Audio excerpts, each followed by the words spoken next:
Yeah, absolutely. So I'm the Chief Operating Officer of LDX Digital. We are a Google Ads and YouTube only agency. So we don't do any other channels like Meta or native. We're specifically focused on Google Ads, primarily working with D2C e-commerce brands. We offer kind of the full service of pretty much anything that you might need for your Google Ads to be successful, right? And we don't use Google Ads as a supportive platform, but rather trying to make it as your number one, or at least contender to number one in terms of scale and growth. See, the thing is, we were always good at sales, right? So client acquisition was never an issue, and we had always a healthy lead flow and clients were coming in. The big issue that we were having, which we couldn't really see because we didn't have data, was churn. The thing is, we're acquiring so many clients that it was very hard to notice without the dashboards and the data that in reality is, if we were to slow down sales, everything would just kind of crumble, right? So we would onboard 5 people, lose 3, if not more, right? That's just as an example, but a very high rate of churn, which we didn't see. Now, I don't know if I'm jumping ahead, but once we started working with you guys, first thing that kind of was really shocking and just popped up was that once we created dashboards, ran through the numbers, just screamed at us that our churn was astronomical. And obviously we couldn't sustain business that way. I can even give you the number. I think we had more like 37% churn rate monthly, right? So like a 37% churn a month. So we would lose a very big chunk of clients. Thankfully, we had a very strong system for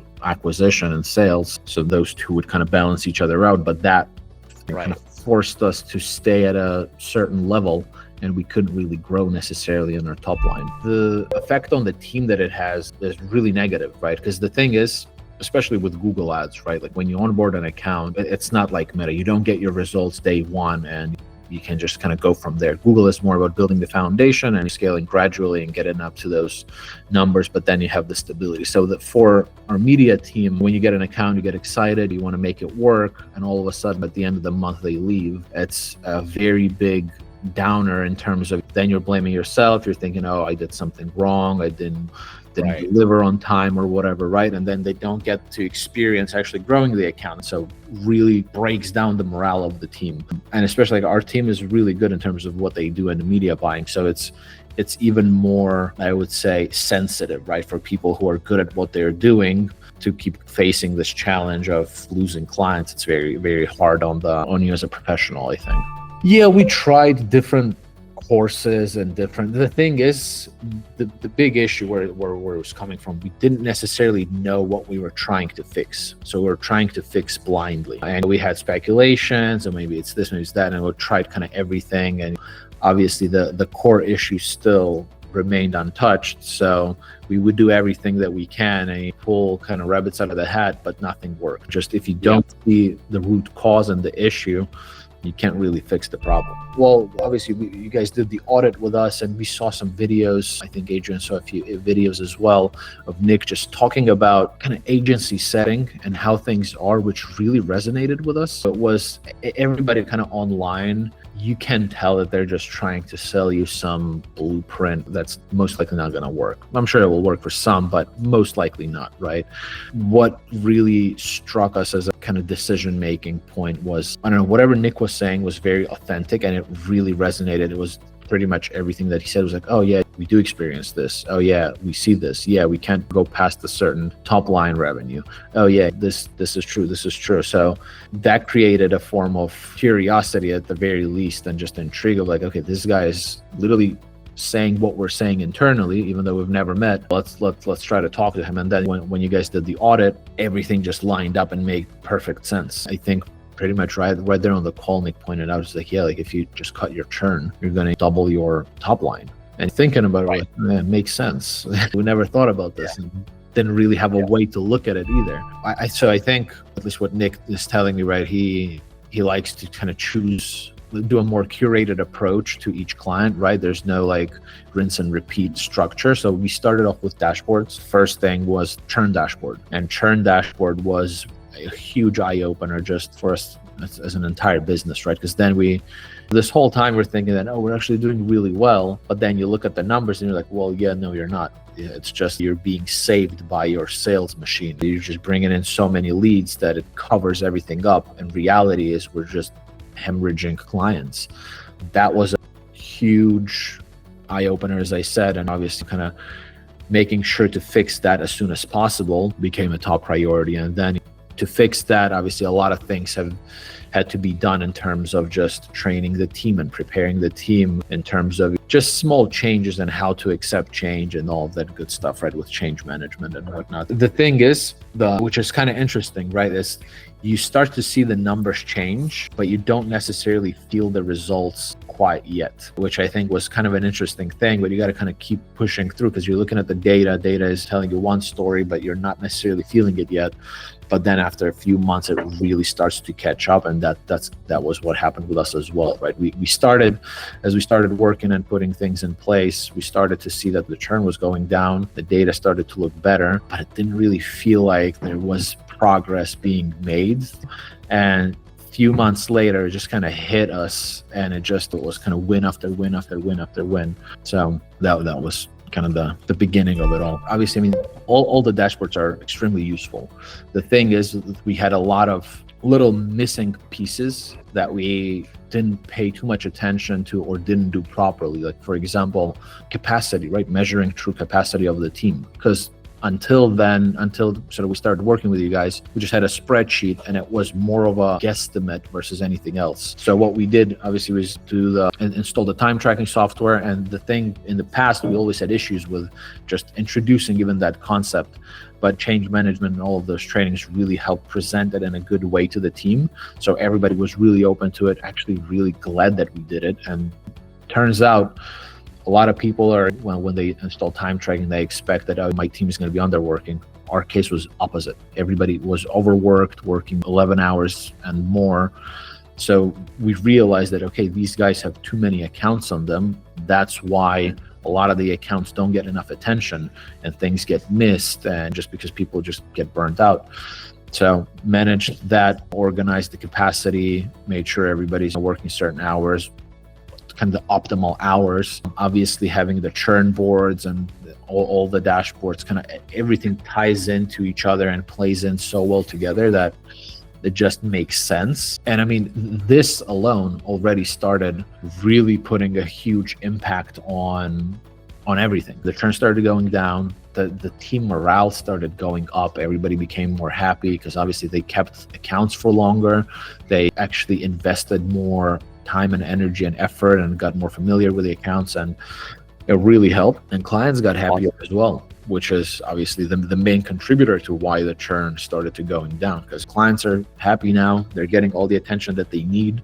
They're getting proper treatment and everything. So both parties are happy. Churn is going down. So just to kind of give you a quick rundown, right? So when we first started working with Nick, our second month was our worst month ever. We lost a bunch of really big accounts. There was a lot of restructuring happening in the team. The team was unhappy. So it was, in terms of revenue and profit, it was one of our lowest points as a business. Last 2 months, I guess, were our best months in history.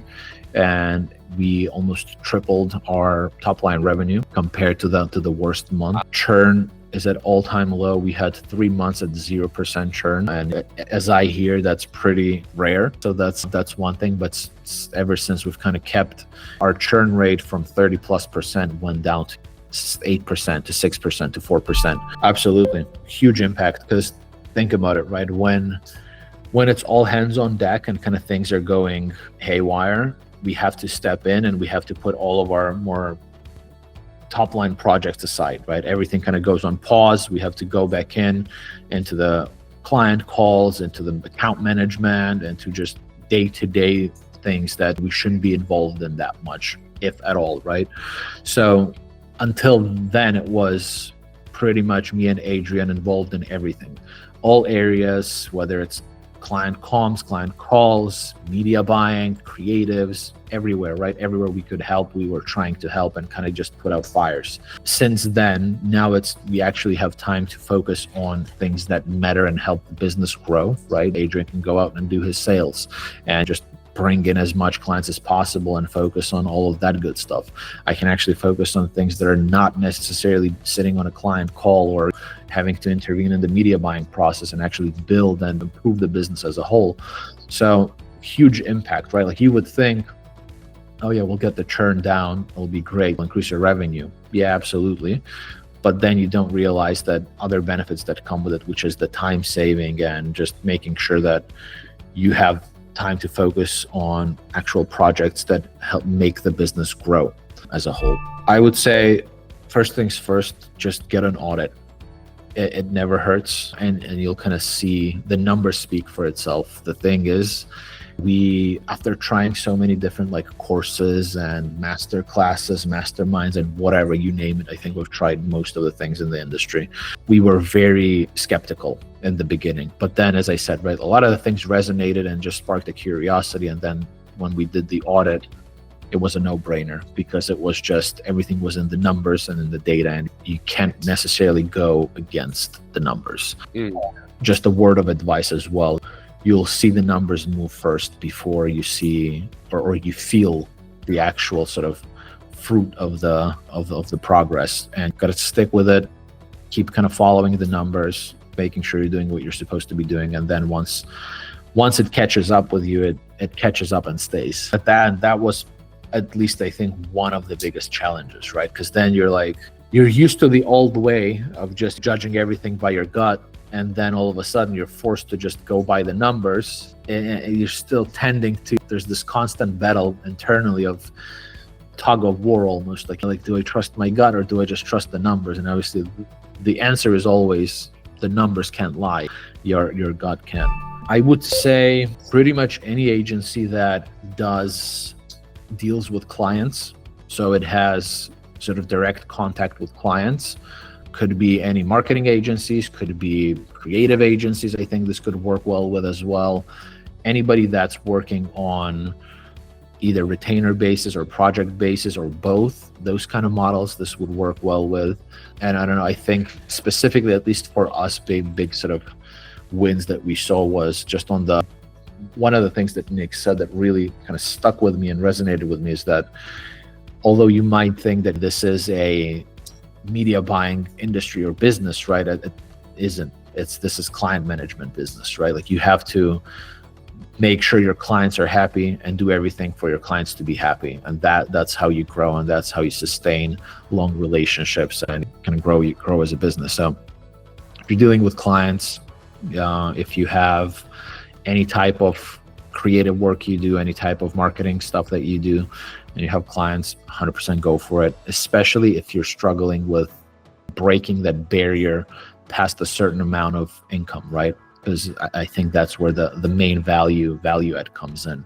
Because you might be getting up to, I don't know, say 50K or 100K and can push past that. That's probably your sign to at least do an audit.